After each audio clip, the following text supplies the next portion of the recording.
আসলে লাশ রইল 3 দিন জমিনের উপর কেন? এই আধিপত্য নিয়া, এই আধিপত্য নিয়া কেন্দ্র করে কে আধিপত্য দখল করব। এই আধিপত্য কেন্দ্র করে রাসূলের লাশ 3 দিন উপরে রইছে।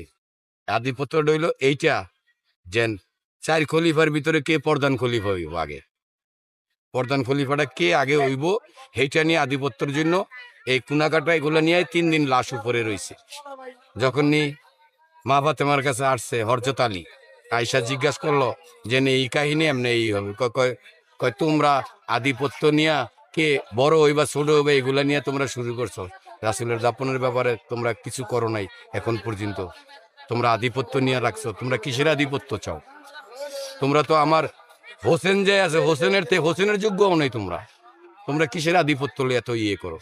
এটা মা ফাতেমায় নিজে বলছে, বলাতে লগের যারা ছিল সাহাবার লগে কে কে ছিল নাম প্রকাশ করবো, প্রকাশ করার দরকার